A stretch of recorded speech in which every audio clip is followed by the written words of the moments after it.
The city's heart pulsed beneath us as Ira and I stood atop the ancient battlements, the last rays of the setting sun melting into the horizon like spilled blood.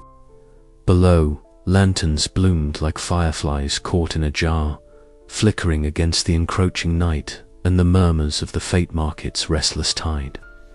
The air was sharp with the scent of smoke and wet stone, carrying whispers of deals struck in shadow and the heavy weight of futures bartered like coin. I drew my cloak tighter, feeling the chill seep through the fabric, but my storm-grey eyes remained fixed on the glowing market below. This was the moment when all currents converged, the time when every choice, every step would cascade into the unforgiving river of destiny. Ira's presence beside me was a steady anchor. Her fiery hair caught the dying light, a vivid blaze against the muted stone. She spoke softly, her voice a thread of calm in the charged atmosphere. "They'll be ready, Kayla, but so are we." I nodded, though the knot in my stomach tightened. The auction was hours away, but the storm had already gathered. The prophecy, the first one sold, was no longer a mere whisper on the wind. It was a catalyst, a volatile spark in the hands of those who would see the world remade in shadow. Our first move was to seek out Joran. His network of eyes and ears had been invaluable since I returned to this fractured city. The tavern where we met was thick with smoke and the scent of spilled ale, a den of half-truths and sharp glances. Joran slid into the booth, his lean frame hunched like a predator ready to spring. Malrex tightening his grip, he murmured, voice low enough to vanish beneath the tavern's clamor. He's moved key players into position, guards loyal to him, watchers in every corner. The auction won't just be a sale, it'll be a battlefield. I absorbed the news, the weight of it settling like stone in my chest.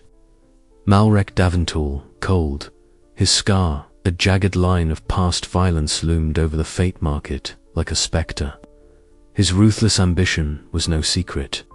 His desire to wield the prophecy's power was a fire consuming everything in its path. Yet beneath his icy exterior lay a fractured soul, driven by loss and a desperate need to control what fate had denied him. Back in my sparse chamber, I traced the worn edges of a faded scroll, the cryptic symbols a faint echo of my once precise craft. The market bells tolled in the distance, on unyielding reminder that the hour was near. As the silence of the divine pressed down upon me, I wrestled with the tension coiling beneath my ribs, the fear of failure, the memory of catastrophe, and the fragile hope that maybe, just maybe, I could reclaim the future. Ira's words broke through my spiraling thoughts. "We have one chance to turn the tide, Kayla. We must be ready to face Malrek, not just with steel or cunning, but with every shard of our resolve." The night deepened, and the city around us seemed to hold its breath.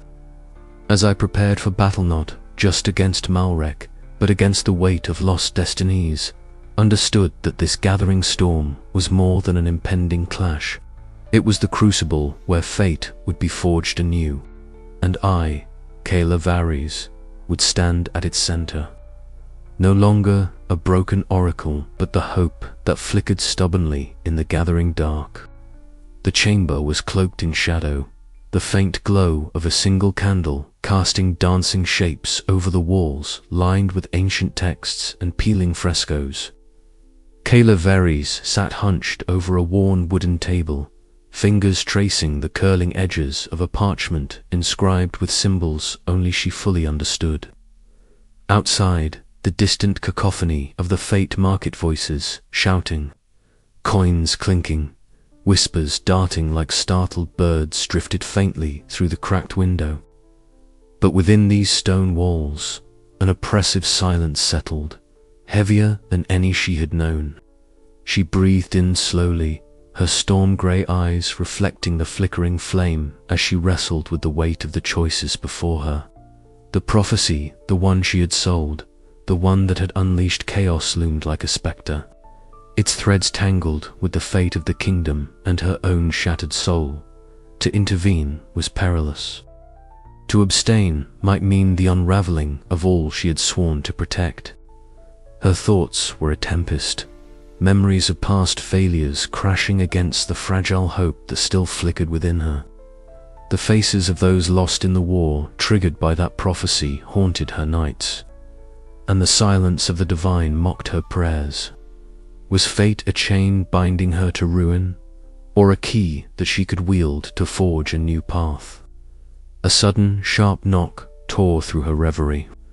The door creaked open, and Ira Thane slipped inside, her fiery red hair ablaze in the dim light. Her green eyes burned with urgency as she closed the door behind her. "Kayla," Ira whispered, voice taut with urgency. "The market shifts beneath our feet. Malrek's faction tightens its grip, but cracks are forming in their alliance. I've heard whispersome traders question his endgame. We have a chance, if we act now." Kayla looked up, the fierce determination in Ira's gaze kindling a spark within her own heart. "And the prophecy, set to be auctioned within days," Ira replied. "The stakes have never been higher." The weight of impending doom pressed down anew. As the hours passed, the room grew colder, the candle's flames sputtering against the chill. A soft, deliberate step at the threshold drew Keela's attention. Master Orin entered, his silver hair catching the light like a halo, eyes clouded but piercing. "You wrestle with the silence," he murmured, settling into a worn chair. "Know this: the gods do not always speak. Sometimes their silence is a gift, a space for mortals to write their own destinies." Keller's gaze met his, searching for certainty in his cryptic words. Is fate truly unchangeable? Must the first remain a prisoner to the prophecy the first one sold? Orin's eyes twinkled with a quiet fire. Chains are forged by belief. Break them, and you reshape the future. But the breaking demands courage and sacrifice. Later, in the twisting alleys behind the market, Kayla met Myra, the prophecy broker whose sharp eyes missed nothing. Myra's deft negotiation with shadowy buyers laid bare the tangled web of power, greed, and desperation that pulsed beneath the market's surface. "The prophecy is more than a curse," Myra said, voice low. "It's a commodity, a weapon. Whoever holds it can dictate the fate of nations." Kayla nodded, resolve hardening. "Then I must be the one to hold it. Not as a pawn, but as a guardian." The road ahead was fraught with peril, but the oracle's heart beat steady beneath the storm of doubt. Between the echoes of past failures and the fragile hope of redemption, Kayla chose to seize the reins of destiny, stepping forward into the uncertain dawn. The auction loomed, the silent promise of fate waiting to be challenged. And Kayla, once broken and cast aside, prepared to rewrite the future not as a prisoner of prophecy, but as its master. Her choice was made, the path was set, the price of free will would soon be paid in full, and the world would never be the same. The candle flickered again, its light steady now, as if mirroring the newfound certainty in Keller's eyes. Outside, the fate market pulsed with life, a tempest of voices and shadows. Within her chest, a quiet storm raged, the clash of fear and hope, despair and courage. The first step had been taken. The rest awaited her. The chamber was cloaked in shadows, the flicker of torchlight barely illuminating the heavy stone walls. Kayla stepped inside quietly, her boots silent against the cold floor. The air was thick with the scent of burning incense, a faint hint of sandalwood and something darker, almost metallic, lingering in the corners. At the far end, a tall figure stood, his silhouette sharp against the dim light. Lord Malrek Davon, the very name still sent a chill through her veins. His cold eyes met hers instantly, unblinking and calculating. The scar trailing down his jawline seemed more pronounced in the firelight, a cruel testimony to battles fought both outside and within. "Kayla," he said, voice low and rough, yet threaded with something almost mournful. "You've come far to face me again." She swallowed the lump in her throat, but held her gaze steady. "I'm here to end this, Malrek, to reclaim what was lost, the prophecy, our futures." A bitter smile twisted his lips. "Our futures," he echoed, emphasizing the word as if tasting its weight for the first time. "Do you truly believe you can untangle what fate has already woven?" Keller's fingers twitched, the familiar itch of unseen threads pulling beneath her skin. "I don't believe in chains, only in keys." Malrek's eyes narrowed. "You always were the idealist. But this prophecy, it's more than words on parchment. It is power. Power to reshape the world, to forge order from chaos." She took a slow breath, trying to steady the storm inside her, or to bring ruin. He stepped forward, the torchlight casting long shadows behind him. "You don't understand. When my family was destroyed by that prophecy, I swore I would control destiny itself.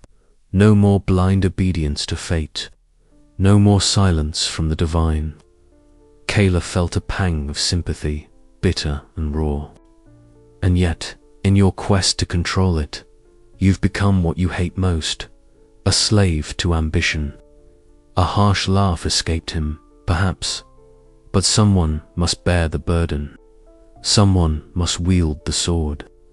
The tension in the room thickened until it felt almost suffocating. Kayla glanced to the side, where Ira stood quietly, eyes sharp and ready. Her presence was a steady anchor in the swirling storm. Malrek's hand brushed over a small, ancient talisman hanging at his neck, the symbol of the prophecy they both sought. "Do you know why the prophecy calls to us so? Because our fates are intertwined. You and I, bound together by threads we cannot sever." Keller's heart pounded fiercely, the truth settling like ice in her veins. "Then it's not just about power, it's about choice."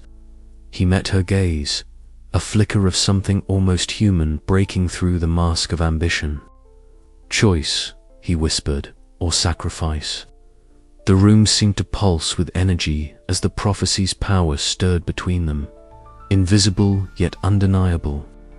Kayla felt the fragile threads of fate twist and writhe, pulling her toward an impossible decision. "If I reclaim the prophecy," she said slowly, "I must decide what future I'm willing to risk mine. Yours or the world's." Malrek's eyes darkened.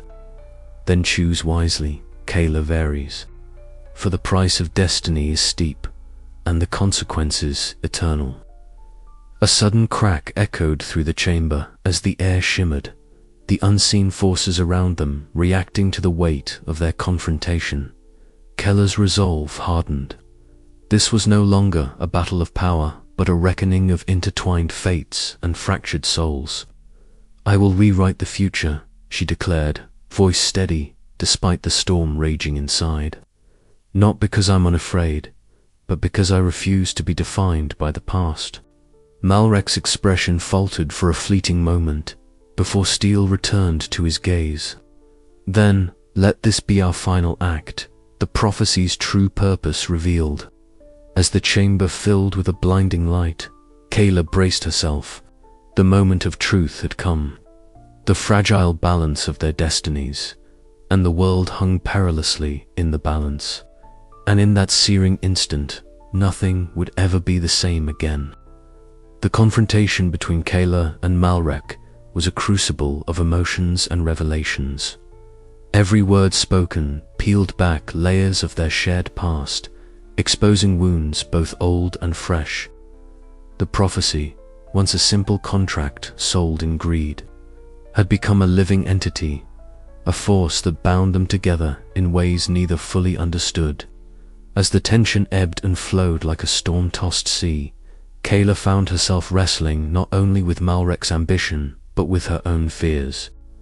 The path she chose now would determine the fate of countless lives and the fragile threads of destiny itself. In the dimming light of the chamber, a silence settled like a shroud. Kayla realized that fate was not a chain to bind her, but a key to unlock a future yet unwritten. And with that realization came a fragile hope, the first glimmer of dawn after a long, haunted night. But the question remained, could she wield that key without shattering everything she sought to protect? The answer, she knew, would come in the battles yet to come.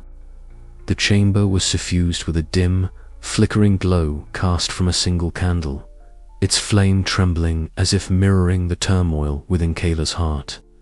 She sat cross-legged on the cold stone floor, her slender fingers tracing absent patterns on the worn fabric of her cloak.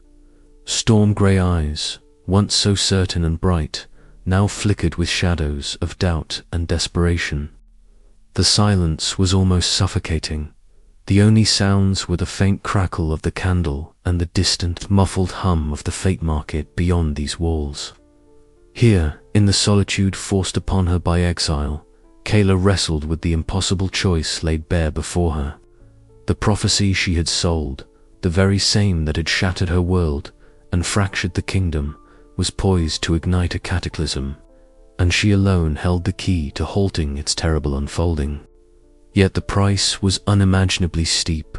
To reclaim the prophecy and alter its course, she would have to sacrifice her own future.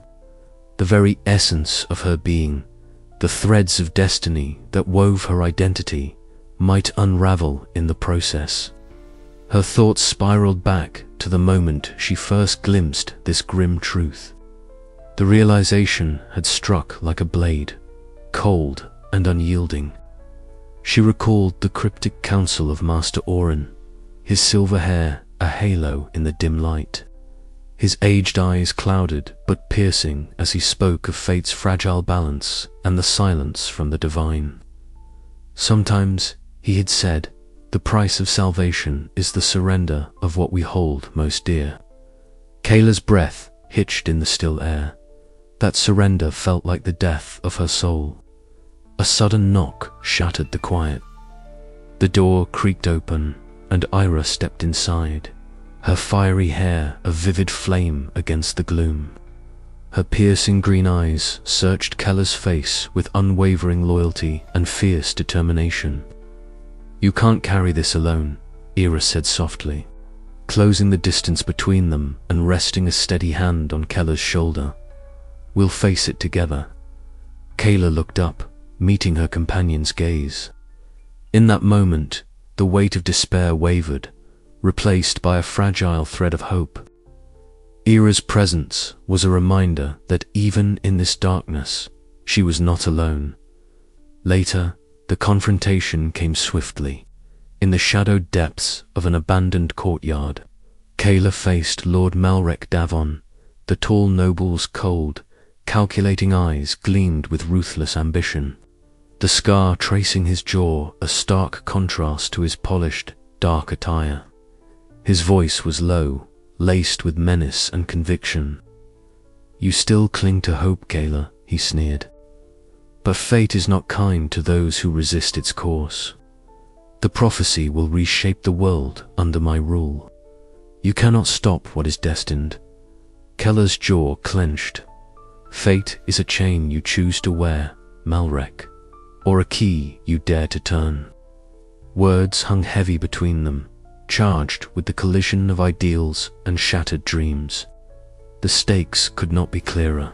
Surrender the prophecy or face annihilation. As dawn crept over the city's rooftops, painting the horizon with hues of gold and rose, Kayla stood alone at the precipice. The cool morning air whispered promises and threats alike. Below, the fate market stirred, unaware of the storm about to break. Her heart thundered as she made her silent vow.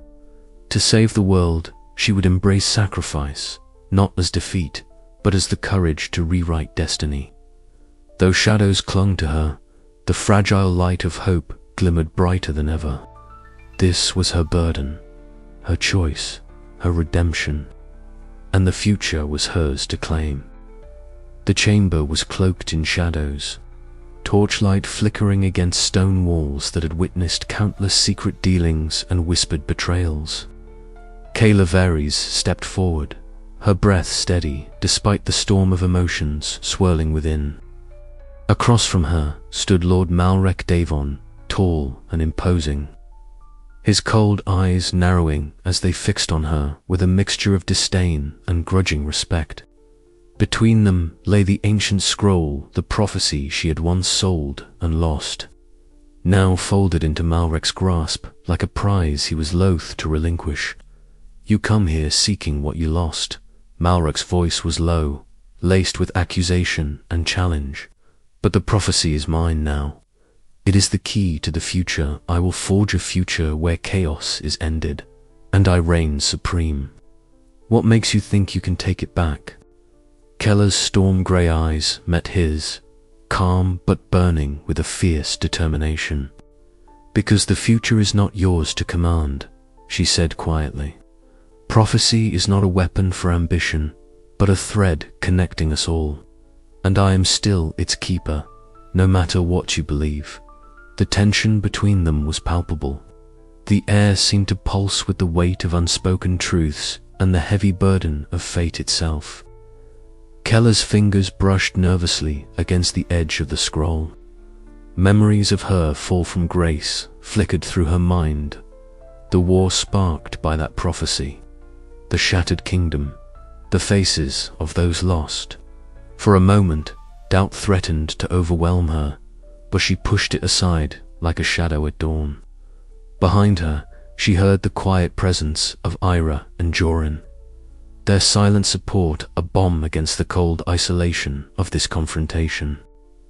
Ira's fiery hair caught the torchlight, her green eyes sharp and vigilant, while Jorin's lean figure was tense with readiness, a reminder that this battle was not hers alone. "You hesitate," Malrek taunted, stepping closer, his scarred jaw tight. "Afraid the past will repeat itself. Afraid you cannot change what's already been written." Kayla inhaled deeply, feeling the prophecy's ancient power thrumming beneath her fingertips.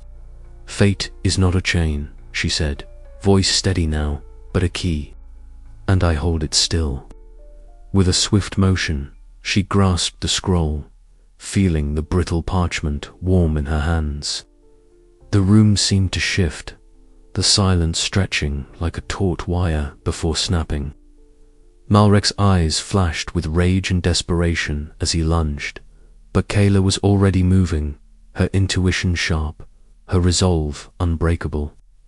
Words became weapons and shields as they clashed in a battle of wills, each trying to bend the prophecy to their vision. Kayla summoned every lesson learned, the cryptic guidance of Master Orin, the loyalty of Ira and Jorin, the painful truths of her own past. She spoke not just with voice, but with the quiet power of understanding, unraveling Malrek's grasp on the prophecy's meaning. At last, with a final surge of strength and clarity, Kayla reclaimed the scroll fully, holding it aloft like a beacon in the dark. The air shimmered, a subtle but unmistakable shift, as if fate itself had paused to acknowledge her claim.